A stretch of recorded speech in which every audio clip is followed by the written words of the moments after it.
This is my turn. Yeah, surprise title. Actually, I'm going to talk about solo staking in the dark forest.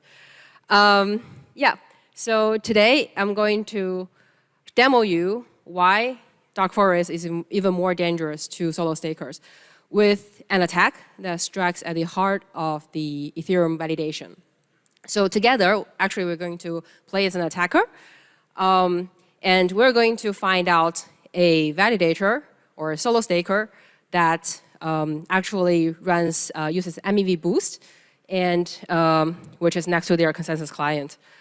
In order to find them, we actually gonna do the exercise together.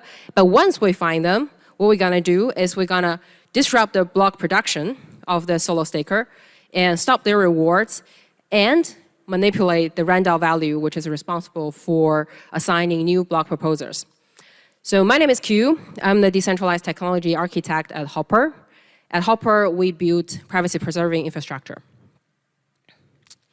So we'll actually use a sandbox environment for demos purpose, but there's nothing actually preventing this attack happening in real life right now.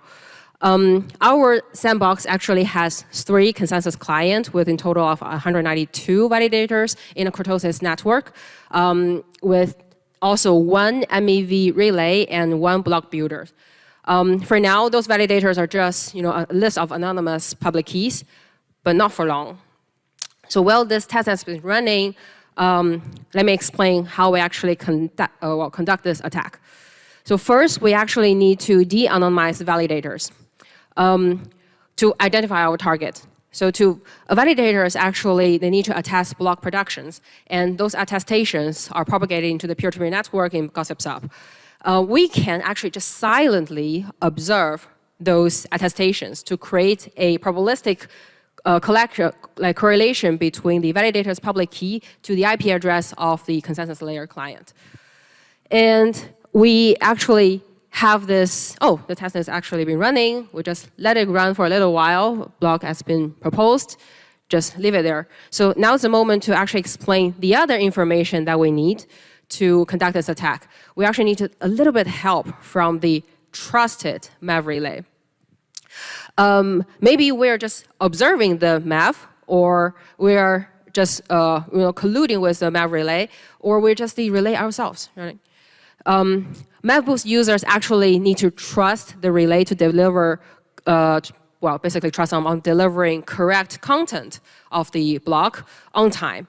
However, they need to trust more than that. So that's the moment we look into the database of the relay and look at one of the new data table that we created, which is called metadata. Here, we collect all the metadata of each HTTP request that from connected validators and block builders. So it actually gives us a strong link between the validator public key to the MEV boost IP address, which sits right next to the consensus layer client. And this is just because validators are, they must register with every relay that's connected to. Okay, here, now we have the exercise going on. As an attacker, we just have a dashboard with all the information we need. Right here is the attestation that we have with the occurrence of the attestation that we accumulate with the more attestation we have, the stronger link we actually build between the public key of the